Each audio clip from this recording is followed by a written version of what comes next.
এই সিজনে আমরার এই আচার যদি না বানান তাহলে দারুণ কিছু মিস হয়ে যাবে। এতটাই মজার এই আচার। কাঁচা আমড়া দিয়ে এই আচার আমি আজকে তৈরি করে দেখাবো। রোদে শুকানোর ঝামেলা ছাড়াই এই আচার 1 বছর পর্যন্ত সংরক্ষণ করা যাবে। রেসিপিতে যাওয়ার আগে আপনি যদি আমার চ্যানেলে নতুন এসে থাকেন তাহলে আমার চ্যানেলটিকে সাবস্ক্রাইব করে পাশে থাকা বেল আইকনটি ক্লিক করে দিবেন, যাতে আমার নিত্য নতুন ভিডিও আপনি পেয়ে যান সবার আগে। আর আমার এই ভিডিওটি কে কোথা থেকে দেখছেন অবশ্যই কমেন্ট করে জানাবেন।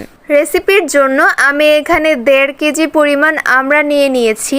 আমড়াগুলোকে আমি ভালো করে পানি দিয়ে ধুয়ে খোসা ছাড়িয়ে নিয়েছি। আমি সবগুলো আমড়াকে একটা নাইফের সাহায্যে এইভাবে স্লাইস করে কেটে নিয়েছি। আচারের জন্য এই স্লাইস করে কেটে নিতে হবে। সবগুলো আমড়া আমি এই স্লাইস করে কেটে নিয়েছি।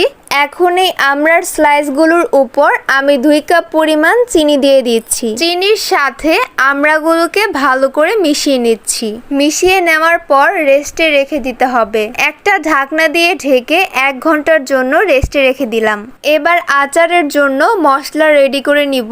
একটা কড়াইয়ের ভিতর দিয়ে দিচ্ছি 1 চা চামচ আস্ত ধনিয়া, 1 চা চামচ জিরা, 1 চা চামচ পাঁচফোড়ন, আর দিয়ে দিচ্ছি 4টা শুকনো মরিচ। এই মশলাগুলোকে হালকা ভেজে নিলাম। রেস্টে রাখা আমড়াগুলোতে চিনির পানি জমে গিয়েছে। চিনির পানি সহ আমড়াগুলোকে একটা কড়াইয়ের মধ্যে ঢেলে দিচ্ছি। মাঝারি আঁচে কিছুক্ষণ জাল করে নেওয়ার পর চুলার জালটা কমিয়ে দিতে হবে।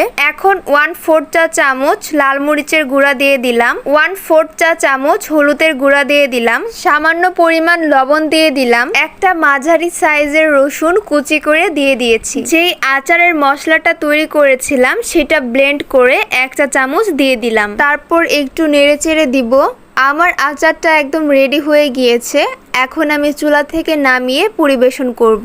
দেখুন দেখতেই কতটা লোভনীয় লাগছে। এই আমড়ার সিজনে অবশ্যই এইভাবে আমড়ার এই আচারটা বাসায় বানিয়ে দেখবেন। ট্রাই করে আমাকে কমেন্ট করে জানাবেন কেমন হয়েছিল খেতে। কোনো রকম রোদে শুকানোর ঝামেলা ছাড়াই ডাইনিং টেবিলে 1 বছর পর্যন্ত ভালো থাকবে। আমার এই ভিডিওটি যদি আপনার ভালো লেগে থাকে তাহলে আমার ভিডিওতে লাইক, কমেন্ট এবং শেয়ার করে দিবেন। আজ এই পর্যন্তই। দেখা হবে আবার ইনশাল্লাহ নেক্সট ভিডিওতে। আল্লাহ হাফেজ।